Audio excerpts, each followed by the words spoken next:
Netaji Subhash Chandra Bose once said, "Give me blood and I will give you freedom." While we may have heard these words many times, behind these lies a whole generation that knew freedom not as a given but as a struggle. A generation that lived under colonial rule and had to imagine a different future for India. Now, amidst all of this resistance and conflicts, birthed some of the most revolutionary movements and slogans. Inqilab Zindabad, Swaraj is my birthright and I shall have it. Mahatma Gandhi's call during Quit India movement, do or die. While we do see that these are different voices leading to different paths, all of these falls down to one unmistakable desire, to decide the destiny of their own country. Some of them protested, some of them fought in ways they felt were really necessary, and then some never lived to see India they fought and imagined for. And today we complete 79 years of independence. So as we celebrate the India that we have become, let us, all of us, for a moment, just sit back and look at the India that once was.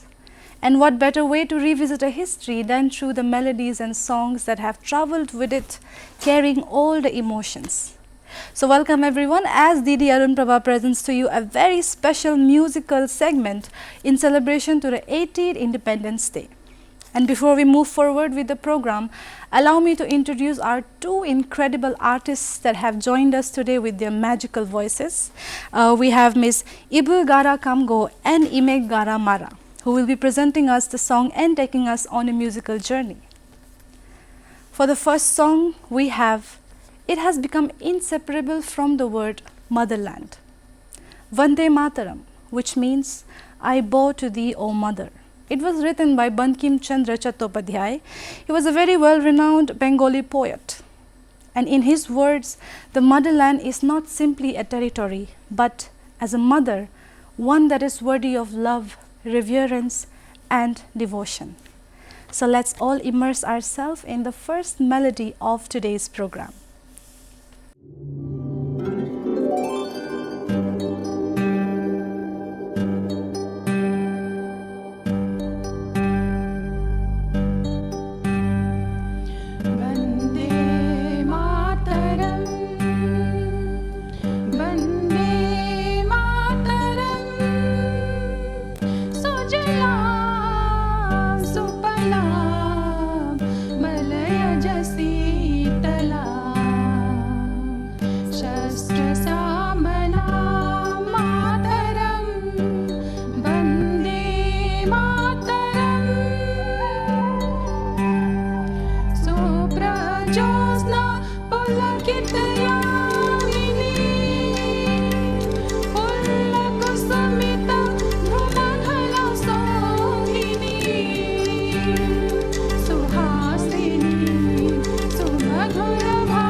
In 1962, India faced with a very difficult war with China, the Indo-Sino War, and during that most of the Indian soldiers never returned home. So in the aftermath, a song emerged for a young nation, a way to remember its own soldiers, the people that they have lost. "E mere watan ke logo, zara aankh mein bhar lo pani," which means, "O people of my country, fill your eyes with tears." The song was written by Kavi Pradeep and composed by C. Ramchandra. Interestingly, when Lata Mangeshkar ji performed this song during the Independence Day of the year 1963, following the war, our then Prime Minister Shri Jawaharlal Nehru ji was moved to immediate tears. So, carrying that emotion, the sentiment, let us immerse ourselves and tune into the second melody of the day, "E mere watan ke logo, zara aankh mein bhar lo pani."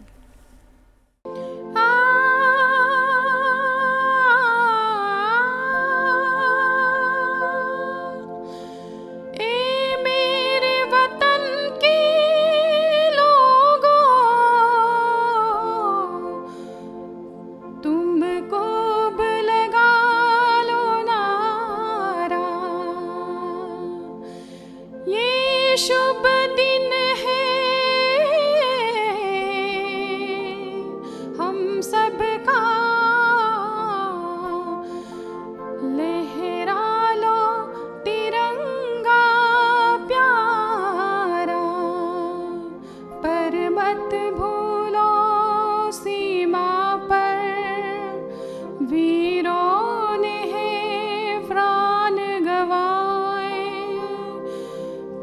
कुछ याद उन्हें भी कर लो, कुछ याद उन्हें भी कर लो,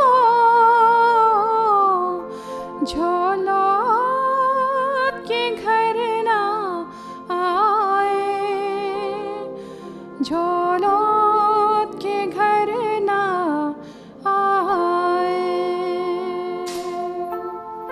ए मेरे वतन के लोगों, जरा आँख में भर लो पानी, जो शहीद हुए हैं उनकी जरा याद करो कुर्बानी। तुम भूल न जाओ उनको, इसलिए सुनो ये कहानी, जो शहीद हुए हैं उनकी जरा याद करो कुर्बानी।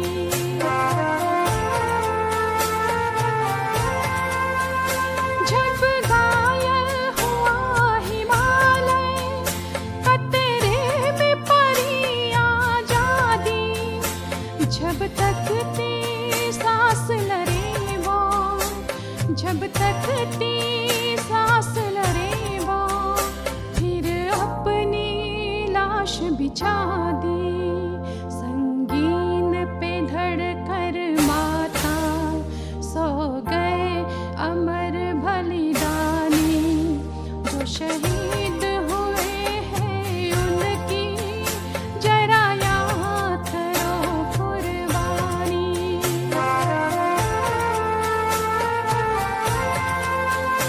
जब देश में थी दीवानी, वो खेल रहे थे होली, जब हम बैठे थे घरों में, जब हम बैठे थे घरों में, वो जेल रहे थे घोली, ते धन्य जवान वो अपनी, ती धन्य वो उनकी जवानी, जो शहीद हुए हैं उनकी जरा याद करो कुर्बानी।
I feel like the song "ए मेरे वतन के लोगों," it takes every listener to a particular kind of silence. You know, the kind of silence where you don't just hear about it or read about it, but you actually feel it. If not the pain in the war, the pain of the people who lost their people in the war. And now the next song that's gonna come, I am sure everyone will resonate to it, because as we sit on our couches and on our bed every day, we are seeing the rising conflicts around the land, identity and demography. The song we're gonna play is called Teri Mitti. It was written by Manoj Muntashir and composed by Arko for a Hindi film called Kesari.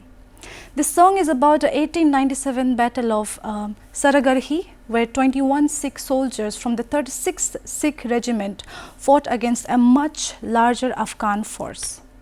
So, this song again reminds us to honor those who stood in the forefront to protect the people of their own and gave their life towards the end. So, shall we?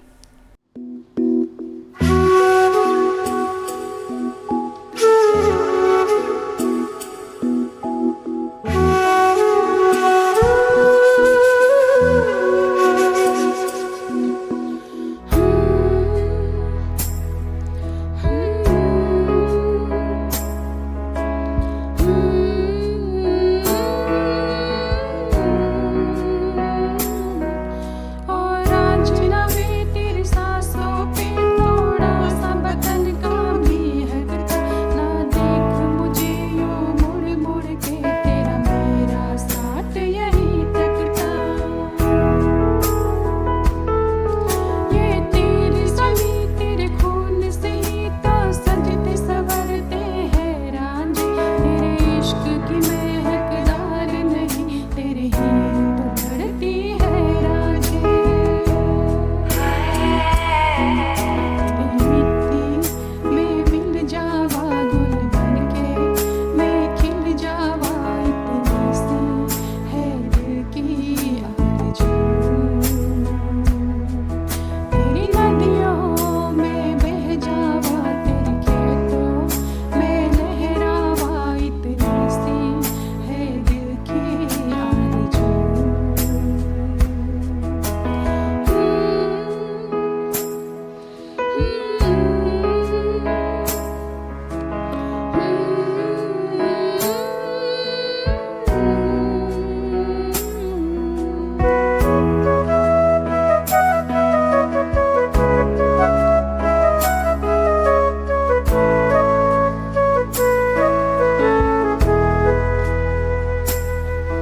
ए मेरी ज़मीं अफ़सोस नहीं जो तेरे लिए सौ दर्द से, महफूज़ रहे तेरी याद सदा, चाहे जान में ये रहे न रहे।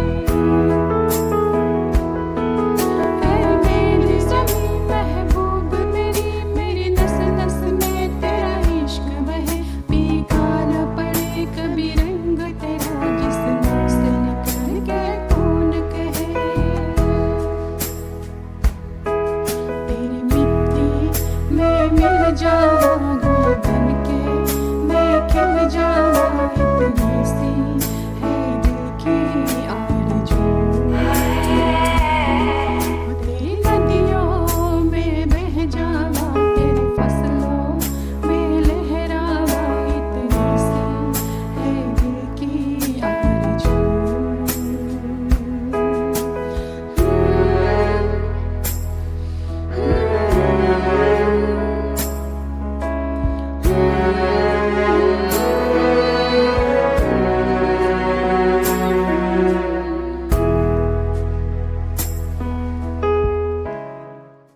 Patriotism does not always mean that we die for our country.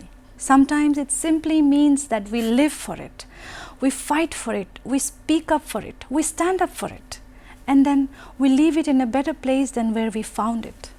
And that thought leads us to the final song of this program, Dil Diya Hai Jaan Bhi Denge, from a Hindi film in the year of 1986 called Karma.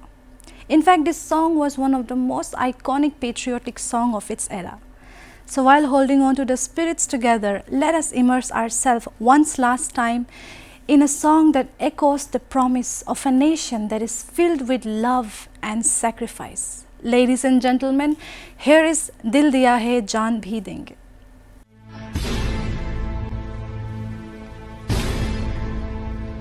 मेरा कर्मा तू, मेरा धर्मा तू, तेरा सब कुछ मैं, मेरा सब कुछ तू।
so much everyone for tuning in on this special musical segment. I would like to once again extend my heartfelt gratitude and appreciation to the incredible artists that joined us today and took us into this beautiful musical journey. And once again, I would like to remind everyone that independence is not a story that has ended in the year 1947. It's a story that we are still writing. The India that we inherited was built by those before us, and the India that we are going to build depends on what we choose to do today.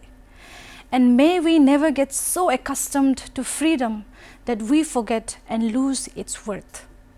So this is me, Jamila Yordung, on behalf of Didi Arun Prabha. I wish everyone a happy Independence Day. Jai Hind.